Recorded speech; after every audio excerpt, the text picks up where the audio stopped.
Avant de commencer cette vidéo, je tiens à remercier la concession Granier de m'avoir fait ce très joli cadeau pour l'essai d'aujourd'hui, mais un très joli cadeau.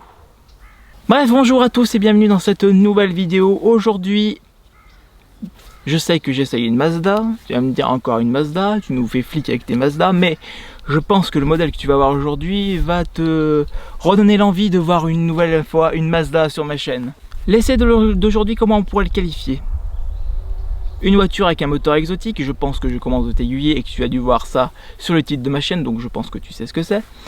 Une mécanique exotique, prendre beaucoup de plaisir à faire monter la voiture dans les tours, et puis voilà. Donc bienvenue dans l'essai de cette Mazda RX-8 Performance 231 chevaux, édition 40e anniversaire, s'il te plaît.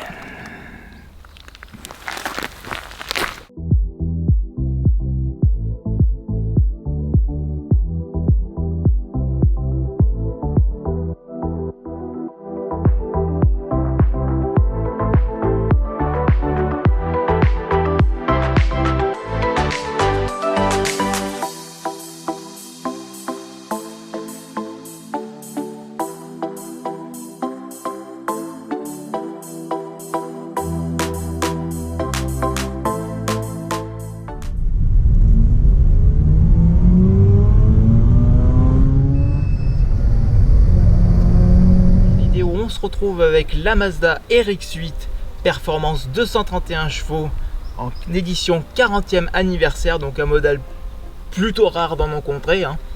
On va dire ça comme ça. Qu'on retrouve sous le capot le 1,3 litre birotor de 231 chevaux. Elle a existé aussi en 192 chevaux, mais c'est un moteur atmosphérique. Il y a eu des versions comme avant avec la RX-7 où il y a eu des rotatifs turbo. Mais là, sur la RX-8, depuis le début, donc elle est sortie en 2003, on ne trouve que des moteurs rotatifs atmosphériques. À l'extérieur et comme à l'intérieur, Mazda a vraiment voulu rappeler qu'on avait un moteur rotatif sur ce véhicule, sur cette RX-8.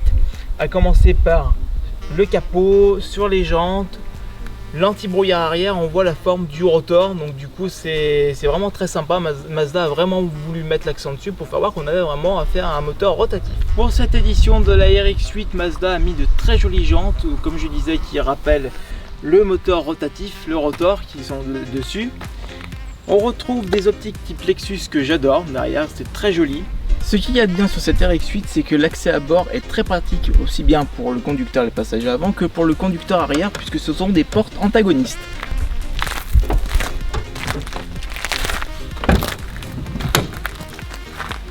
Et l'accès à bord aux places arrière est justement très pratique aussi. Les places arrière sont très confortables, on est très bien assis, le dossier est un petit peu creusé, donc on est extrêmement bien installé. Il y a un repose-poignet sur le côté. Il y a un accoudoir parce que comme c'est une propulsion, il y a le tunnel de transmission qui passe ici. Donc c'est qu'une 4 places, il n'y a pas 5 places. Il y a des motifs à l'intérieur qui nous font rappeler que nous sommes en position d'un moteur rotatif sur la RX-8, aussi bien sur les appuis-têtes que le levier de vitesse par exemple, pour ne citer que. Cette édition spéciale doit être extrêmement bien équipée, j'ai pas tous les équipements en tête, mais par exemple on retrouve un système audio Bose, on retrouve un chargeur 6CD qui était plutôt rare à l'époque quand elle est sortie, elle date de 2009, ce modèle date de 2009. On retrouve aussi des sièges couleur biton, noir et blanc, intérieur Alcantara et cuir noir, donc c'est vraiment très chouette par contre.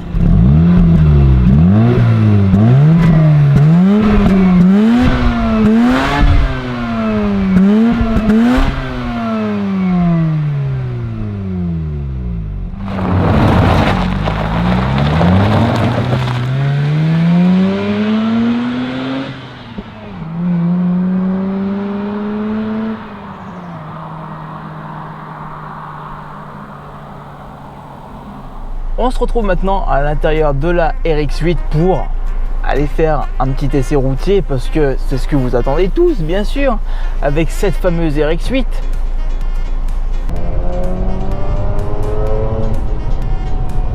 Avouez que c'est jouissif hein.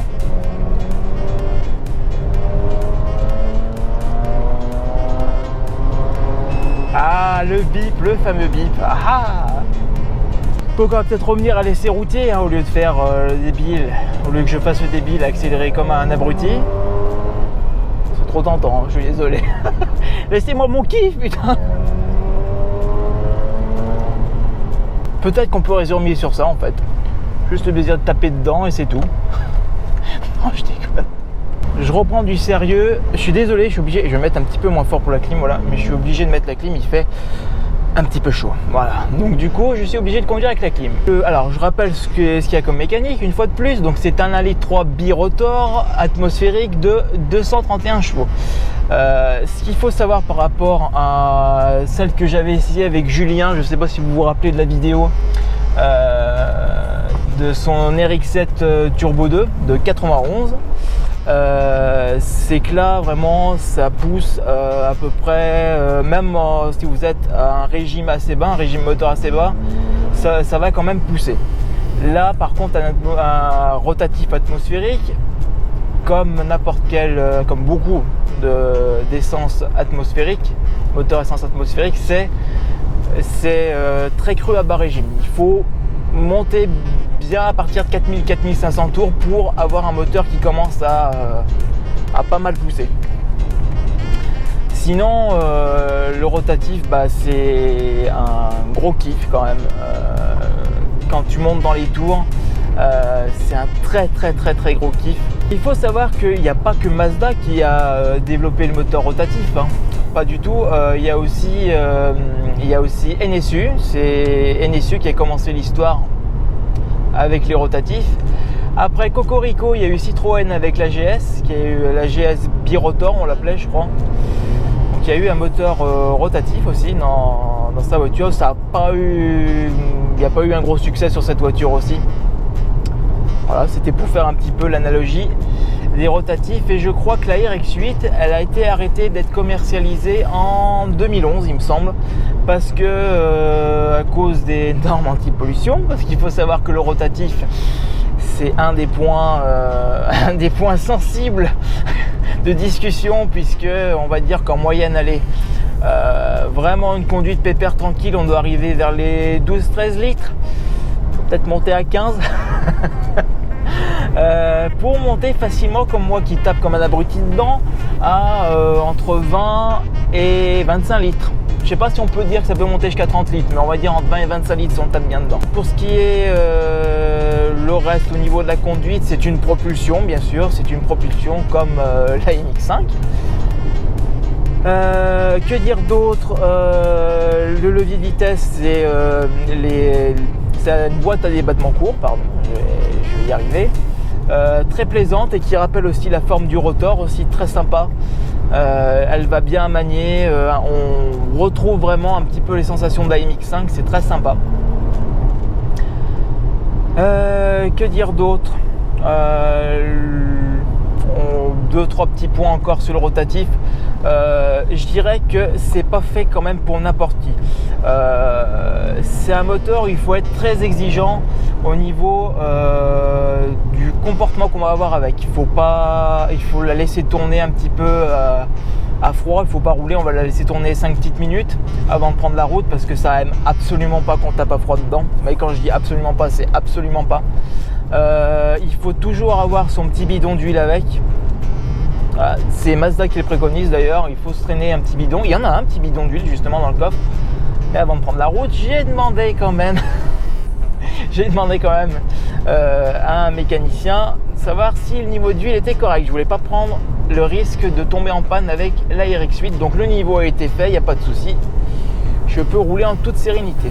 C'est une voiture qui tient très bien la route. Je l'ai essayé un petit peu ce matin, comme ça, en conduite assez dynamique. Ouais, ça tient plutôt très bien le pavé, hein. Il n'y a pas de souci de ce côté-là.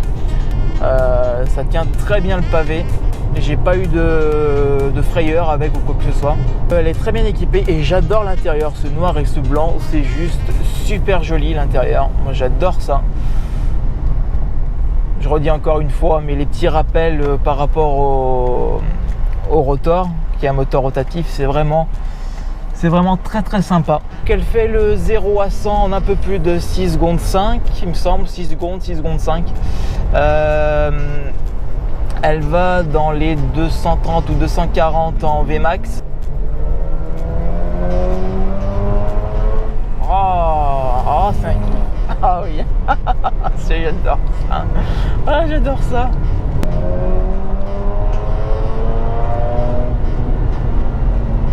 puis ça tient le pavé, c'est incroyable. Honnêtement et franchement, c'est une très bonne caisse la RX-8. Je suis agréablement surpris. Ça a été un de mes coups de cœur en modèle chez Mazda, comme je le disais en vidéo, au début de la vidéo. Et ça n'a pas été un gros succès la RX-8 au final, parce que il y a eu, je pense, peut-être des frayeurs au niveau de la consommation. Il y a eu beaucoup de trucs où on disait que la RX-8 elle n'était pas fiable et tout. Mais après voilà, comme je disais, en fait il faut être très rigoureux avec le comportement qu'on a avec la RX-8. Il faut pas taper comme un brelu à froid, il faut pas faire que des petits trajets avec la RX-8. Le moteur rotatif il n'aime pas. Les petits trajets c'est un peu comme un moteur diesel, ça n'aime pas. Voilà. C'est pas fait pour Madame Michu qui va chercher sa baguette à 1 km et qui revient avec. Non. Ça vous oubliez, un moteur rotatif c'est pas fait pour ça. Voilà, c'est pour ça. Après il y a d'autres choses à parler, il y aura tellement de choses à dire sur le rotatif. Allez voir la vidéo de la RX-7 que j'avais fait avec Julien, il explique très bien. Il avait fait une très bonne explication sur le moteur rotatif. C'est quelques points que je voulais évoquer sur le comportement qu'il faudra avoir avec le moteur rotatif, et bien sûr se trimballer avec un petit bidon d'huile pour toujours faire la pointe en huile tous les 3 ou 4 pleins d'essence à peu près. Voilà, écoutez, je pense que j'ai globalement dit ce que j'avais à dire sur le comportement routier de cette RX-8 40e anniversaire édition en 231 chevaux. Je pense que en conduite à gauche en plus, je pense que ça va pas courir les rues en vidéo. Donc écoutez, voilà, je vous laisse sur ces paroles et je vais terminer de profiter de ce moment avec la RX-8 parce que je pense que j'aurai pas d'autres moments pour profiter, pour reconduire de nouveau une RX-8. Donc voilà, je pense qu'on peut résumer au plaisir à taper dans un rotatif une fois que c'est bien chaud. Voilà, donc je vous laisse sur ces bonnes paroles et je vous dis à très bientôt sur ma chaîne et pour d'autres essais. J'espère refaire d'autres essais sur ma chaîne. À bientôt.